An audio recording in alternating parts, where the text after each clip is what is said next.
A grave in Russia holds the remains of two boys buried side by side more than 34,000 years ago, wearing over 13,000 beads carved from a mammoth ivory.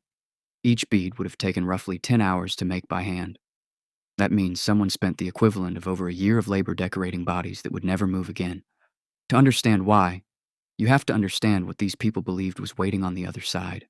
Long before written language, before agriculture, before permanent settlements, humans were already doing something no other species does with its dead, preparing them for somewhere else. At sites across Europe and the Middle East, archaeologists have uncovered burials dating back over 100,000 years, bodies deliberately arranged, sometimes surrounded by tools, animal bones, or red pigment pressed into the skin. This wasn't disposal. Disposal doesn't take a year of labor. Even Neanderthals, a separate species from us entirely, appear to have done the same thing. At Shanidar Cave in Iraq, researchers found ancient pollen clustered around a Neanderthal skeleton in a pattern consistent with flowers placed deliberately at burial. If that interpretation holds, it means the impulse to mark death with ritual predates our own species. It may be older than Homo sapiens itself.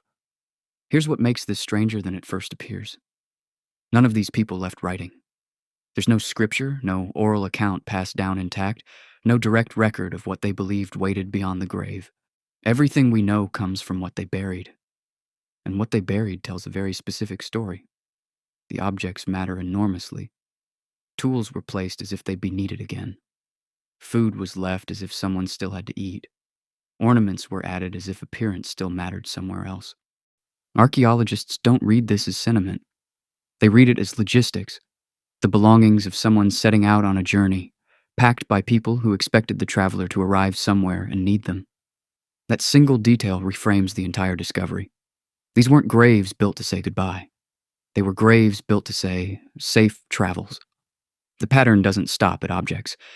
In some of the oldest known burial sites, bodies were folded into a curled position, knees drawn toward the chest, arms crossed close to the body, a posture strikingly similar to how a person rests in sleep, or how an infant curls in the womb. Some researchers believe this wasn't accidental. If death was imagined as a kind of second birth into another existence, positioning the body this way may have been an attempt to prepare it for that transition, the same way a body is positioned for rest before waking. By the time we reach societies that did leave writing, the picture sharpens considerably. In ancient Egypt, the underworld had a name, the duat, and a structure. The dead soul entered through the tomb itself, walked a corridor lined with divine statues, and was ultimately judged by Osiris, who decided whether that soul deserved a peaceful eternity. Tomb walls were painted with boats, fields, and rivers, because Egyptians believed the images themselves could manifest in the afterlife for the deceased to use. That belief explains something that used to puzzle early archaeologists. Why bury a boat you'll never sail again?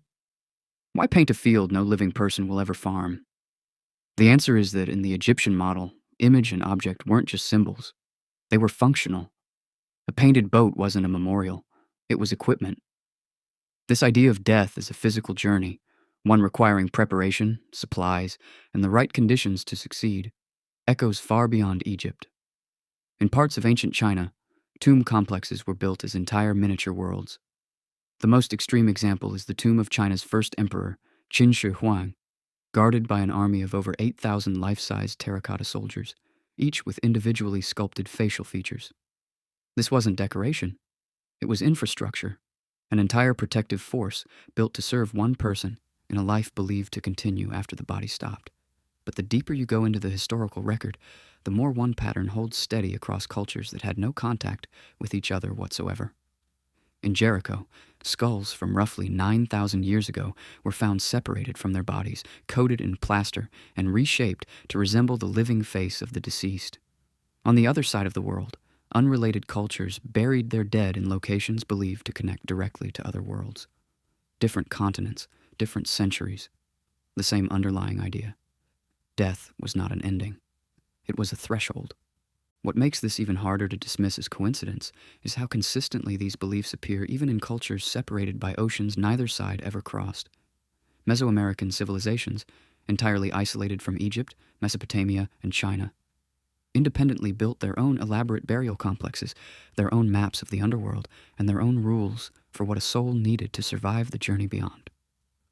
No shared contact, no shared language, the same fundamental conclusion. This raises the real question archaeologists still argue about. We can prove ancient humans acted as if there was something after death. We cannot prove what they thought that something actually looked like. Grave goods tell us they believed the dead still needed things. They don't tell us whether that belief came from religion, fear, love, or simply the unbearable idea that a person could just stop existing. What we're left with is something larger than any single burial, across tens of thousands of years, across species, across continents that had never made contact. The human mind arrived again and again at the same refusal. The refusal to treat death as a full stop. Every bead threaded onto a wrist bone, every tool placed beside a hand that would never lift it again, every flower pressed into soil above a Neanderthal's chest was the same statement repeated across an almost incomprehensible span of time.